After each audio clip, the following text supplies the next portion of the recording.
दुनिया इस हफ्ते के रविवारीय विशेषांक में आपका एक बार फिर से स्वागत है। मेरा नाम है नील। हम हफ्ते में 3 दिन यानी बुधवार, शुक्रवार और रविवार सुबह 10 बजे आपके लिए कार्यक्रम लेकर आते हैं। हम इनमें अंतर्राष्ट्रीय घटनाक्रमों पर आपसे बात करते हैं और हमारी कोशिश होती है कि हम उन चुनिंदा खबरों से आपको अवगत कराएं जिनसे बदलती वैश्विक राजनीति को आप बेहतर ढंग से समझ सकें। आज के इस खास एपिसोड में बड़ी खबर के अलावा दूसरी खबरों पर भी बात करेंगे, लेकिन पहले बात बड़ी खबर की। इतिहास बताता है कि बहुपक्षवाद वैश्विक स्थिरता और आर्थिक प्रगति का पक्का मार्ग है। अगर संयुक्त राष्ट्र की स्थापना की पहल दर्जनों देशों ने नहीं की होती, या फिर ये कहें कि दर्जनों देशों की इसमें हिस्सेदारी नहीं होती, तो द्वितीय विश्व युद्ध के बाद दुनिया में शांति इतनी आसानी से नहीं आती। लेकिन मौजूदा वक्त में कुछ ऐसे अंतर्राष्ट्रीय आर्थिक संगठन हैं जो बहुपक्षवाद से कोसों दूर हैं। इन संगठनों के बड़े खिलाड़ी नहीं चाहते कि दुनिया के पिछड़े देश इनका हिस्सा बने।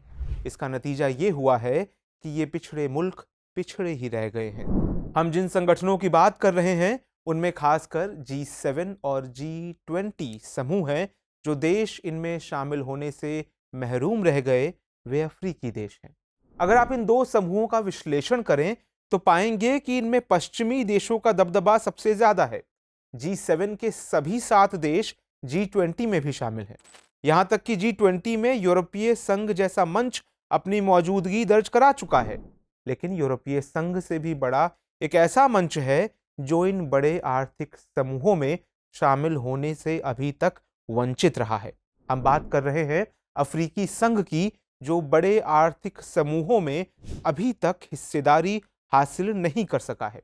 हालांकि G20 समूह में अफ्रीकी देश दक्षिण अफ्रीका मेंबरशिप हासिल कर चुका है, लेकिन अफ्रीका महादेश के लिए यह प्रतिनिधित्व बेहद कम है। अब आपके मन में एक सवाल उठ सकता है कि हम आज आपसे इसकी चर्चा क्यों कर रहे हैं। हम आपसे ये चर्चा इसलिए कर रहे हैं क्योंकि इसी साल भारत, जो कि G20 का सदस्य है, वो G20 की अध्यक्षता की कमान अपने हाथों में लेने वाला है। मौजूदा वक्त में इंडोनेशिया G20 समूह का अध्यक्ष है, लेकिन आने वाले दिसंबर से अगले साल नवंबर तक भारत G20 समूह का प्रेसिडेंट रहने वाला है। ऐसे में चर्चा इस बात की चल पड़ी है कि क्या अध्यक्ष रहते हुए भारत G20 में अफ्रीका को उचित प्रतिनिधित्व दिलाने में कामयाब हो पाएगा। अब एक सवाल यह भी है कि आखिर भारत से ये उम्मीद क्यों की जा रही है कि वो G20 में अफ्रीका के लिए जगह बनाए। हम आज इसी सवाल की तह तक जाएंगे। साथ ही आपको यह भी बताएंगे कि G20 अफ्रीका की जरूरत क्यों है और G20 को अफ्रीका की जरूरत क्यों है। पहले G20 समूह को समझ लेते हैं। G20 समूह की स्थापना 1999 में इसी माह यानी सितंबर में हुई थी। इस समूह में 19 देशों और यूरोपीय संघ को मिलाकर कुल 20 सदस्य हैं। ये समूह दुनिया के सकल घरेलू उत्पाद का लगभग 80%, विश्व व्यापार का 75% और दुनिया की 60% से अधिक आबादी की अगुवाई करता है। क्योंकि यूरोपीय संघ के 27 सदस्य देश हैं, जिनमें से फ्रांस, जर्मनी और इटली भी इस समूह के व्यक्तिगत सदस्य हैं। इसलिए प्रभावी रूप से देखा जाए तो G20 43 देशों या संयुक्त राष्ट्र के लगभग 1/4 सदस्यों का प्रतिनिधित्व करता है। इन सभी देशों में से केवल दक्षिण अफ्रीका ही एकमात्र अफ्रीकी देश है। वहीं अफ्रीकी संघ कभी-कभी इसमें अतिथि के तौर पर आमंत्रित होता है। हालांकि दक्षिण अफ्रीका के शामिल होने से इस अहम मंच पर अफ्रीका की मौजूदगी दिखती है, लेकिन इतने बड़े महादेश के लिए ये मौजूदगी नाकाफी है। अगर दक्षिण अफ्रीका को छोड़ दें तो अफ्रीका की आबादी का 96% और इसकी GDP का लगभग 85% एक अहम मंच से दूर है। अफ्रीकी महाद्वीप 1.4 अरब लोगों का घर है और यह आबादी चीन या भारत के लगभग बराबर है। अगर अर्थव्यवस्था के चश्मे से देखें तो अफ्रीकी देश दुनिया की 8वीं सबसे बड़ी अर्थव्यवस्था होंगे। ऐसे में महसूस ये होता है कि G20 मानवता और विश्व अर्थव्यवस्था के इतने बड़े हिस्से को छोड़कर अपनी प्रभावशीलता से समझौता कर रहा है। G20 अगर अफ्रीकी संघ को खुद में शामिल कर लेता है तो इतने से ही ये समूह 55 अतिरिक्त सदस्यों, कम आय वाले देशों के बड़े हिस्से और दुनिया की लगभग 80% आबादी के विचारों का प्रतिनिधित्व करेगा। दूसरी ओर अफ्रीका तुलनात्मक रूप से एक गरीब महादेश है। इस महादेश की एक बड़ी आबादी पिछड़ी हुई है। ये एक संवेदनशील क्षेत्र है जिसे सहयोग और विकास की जरूरत है। G20 जैसे आर्थिक समूह में सिर्फ दक्षिण अफ्रीका के होने से अफ्रीका के ज्यादातर देश आर्थिक लाभ नहीं उठा पा रहे हैं। अगर अफ्रीकी संघ इसका सदस्य बन जाता है तो इस बात की संभावना ज्यादा है कि अफ्रीका का एक बड़ा हिस्सा आर्थिक रूप से मजबूत होगा। ये बात G20 के दूसरे देशों पर भी लागू होती है। अफ्रीकी संघ को जगह मिलने से बाकी देश अफ्रीका से ज्यादा फायदा हासिल कर सकेंगे, क्योंकि अफ्रीका प्राकृतिक संसाधनों और ऊर्जा का खजाना है और दुनिया के देशों को इसकी जरूरत है। मगर सवाल वही कि आखिर भारत इसकी पहल क्यों करे, इससे भारत का क्या फायदा है? असल में भारत के लिए अफ्रीका का विकास उसकी विदेश नीति के लक्ष्यों की बुनियाद जरूरत है। भारत हमेशा बहुपक्षीय संगठनों में अफ्रीका को शामिल करने का मुखर समर्थक रहा है। हाल ही में भारत की स्थिति पर जोर देते हुए विदेश मंत्री एस जयशंकर ने कहा कि भारत का मानना है कि अफ्रीका की वृद्धि और प्रगति वैश्विक पुनर्संतुलन के लिए आवश्यक है। ये भावना ऐसे समय में और भी महत्वपूर्ण है जब दुनिया अमेरिका के नेतृत्व वाले लोकतांत्रिक देशों और चीन के इर्द गिर्द वाले सत्तावादी शासन के बीच तेज ध्रुवीकरण देख रही है। दूसरी ओर रूस यूक्रेन जंग के अपेक्षा से उलट परिणाम और बढ़ती ईंधन और खाद्य कीमतों, वित्तीय अस्थिरता और ऊर्जा संकट की चुनौतियों का सामना दुनिया कर रही है। इत्तेफाक से हाल के सालों में अफ्रीका के साथ भारत के रिश्ते बेहद निरंतर और नियमित रहे हैं। भारतीय विदेश और आर्थिक नीति में अफ्रीका की बढ़ती भूमिका हमारे बढ़ते राजनयिक प्रयासों में साफ साफ दिखते हैं, जो मौजूदा वक्त में 43 अफ्रीकी देशों को कवर करता है। अफ्रीका में भारत की कोशिशों को समझने के लिए इस आंकड़े पर गौर कीजिए। अफ्रीकी देशों को भारत ने करीब 12.37 billion dollar line of credit दिया हुआ है। अफ्रीकी देशों के साथ भारत करीब 90 बिलियन डॉलर का व्यापार कर रहा है। अफ्रीका में भारत का क्यूमुलेटिव इन्वेस्टमेंट करीब 74 बिलियन डॉलर का है, जिससे भारत अफ्रीका में 5वां सबसे बड़ा निवेशक बन गया है। ये भी अहम है कि भारत अपने कच्चे तेल का लगभग 18% अफ्रीका से, खास करके नाइजीरिया, अंगोला, दक्षिण सूडान जैसे देशों से आयात करता है। अफ्रीकी महाद्वीप भारत के 20% कोयले का भी स्रोत है। काजू का लगभग 90% और इतना ही फॉस्फेट भारत अफ्रीका से आयात करता है। भारत का संपूर्ण उर्वरक उद्योग इस बात पर आधारित है कि वह मोरक्को, ट्यूनीशिया और सेनेगल जैसे देशों से क्या खरीदता है। इसके अलावा क्षमता निर्माण और कौशल विकास पहलू पर भारत और अफ्रीका के रिश्ते बेहद मजबूत हैं। 2015 में प्रस्तावित 50,000 छात्रवृत्तियों में से 32,000 से अधिक अफ्रीकी नागरिकों ने हासिल की। इसके तहत उन्होंने भारतीय संस्थानों में ग्रेजुएट और पोस्ट ग्रेजुएट कोर्सेज में दाखिला लिया।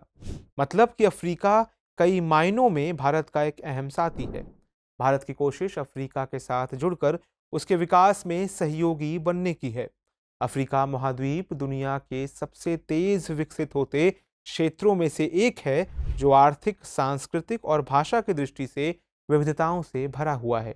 खास बात यह है कि अफ्रीका भारत से सहयोग बढ़ाने की इच्छा भी रखता है। दुनिया का यह क्षेत्र ऐतिहासिक रूप से भी भारत से जुड़ा हुआ रहा है। अगर भारत अफ्रीका को G20 समूह में जगह दिलवाने में कामयाब रहता है तो भारत के नजरिए से निवेश का एक बड़ा बाजार तैयार होगा। फिर भारत अफ्रीका में चीनी चुनौतियों का मुंहतोड़ जवाब दे सकेगा।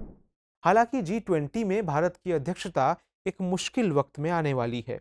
नैन्सी पेलोसी की ताइवान यात्रा के बाद अमेरिका चीन के बीच तनाव चरम सीमा पर है। चीनी जहाज और जेट ताइवान जलडमरू मध्य में सीमाओं का उल्लंघन कर रहे हैं। उधर यूक्रेन पर रूस का हमला अभी तक जारी है। इन सब चुनौतियों के बीच भारत के लिए नई जिम्मेदारी आसान नहीं रहने वाली।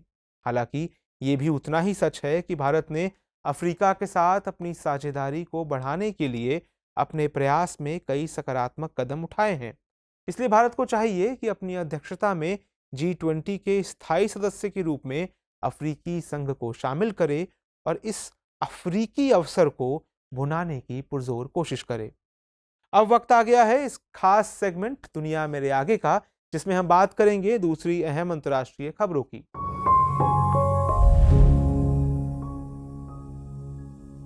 पहली खबर में सोवियत संघ के आखिरी नेता मिखाइल गोर्बाचेव का निधन हो गया। रूस के दक्षिणी स्टावरोपोल क्षेत्र में जन्मे गोर्बाचेव ने शीत युद्ध को खत्म करने और पूर्व पश्चिम के संबंधों में बदलाव लाने में अहम भूमिका निभाई थी। 1985 से लेकर 1991 तक वे सोवियत संघ की सत्ता में रहे। सोवियत संघ का भविष्य बदलने का सपना देखने वाले गोर्बाचेव ने अपने दौर में 2 सुधार किए थे। इनमें पहला सुधार ग्लासनोस्त का था। आसान भाषा में हम इसे अभिव्यक्ति की आज़ादी के रूप में समझ सकते हैं। और दूसरा पेरेस्ट्रोइका, जिसका मतलब है पुनर्गठन। इन्हीं सब प्रयासों की वजह से साल 1990 में उन्हें नोबेल शांति पुरस्कार से नवाजा गया। अब अमेरिका की तरफ रुख करते हैं। दक्षिण अमेरिकी देश कोलंबिया और वेनेजुएला इन दिनों नजदीक आते दिख रहे हैं। असल में बीते दिनों दोनों देशों ने 3 साल से बंद पड़े अपने द्विपक्षीय कूटनीतिक संबंधों की फिर से बहाली की है। इस पुनर्बहाली की घोषणा कोलंबिया के नए वामपंथी राष्ट्रपति गुस्तावो पेट्रो और वेनेजुएला के समाजवादी राष्ट्रपति निकोलस मादुरो ने बीते 11 अगस्त को ही कर दी थी। लगभग 2200 किलोमीटर लंबी सीमा साझा करने वाले इन दोनों देशों के बीच द्विपक्षीय संबंध 2019 में समाप्त हो गए थे। तब की वेनेजुएला सरकार ने कोलंबिया पर वेनेजुएला की सीमा के उल्लंघन का आरोप लगाया था। वामपंथी नेता गुस्तावो पेट्रो के कोलंबिया के राष्ट्रपति बनने के बाद से ही दोनों पड़ोसियों के बीच संबंधों में सुधार के कयास लगाए जा रहे थे। अगली खबर अफ्रीकी महाद्वीप से। अफ्रीकी महाद्वीप के एक देश अंगोला में बीते दिनों राष्ट्रपति चुनाव के नतीजे आए। अंगोला के सत्तारूढ़ दल ने ये चुनाव जीता। सत्तारूढ़ दल People's Movement for the Liberation of Angola MPLA के नेता जोआओ लोरेंको राष्ट्रपति पद के विजेता घोषित किए गए।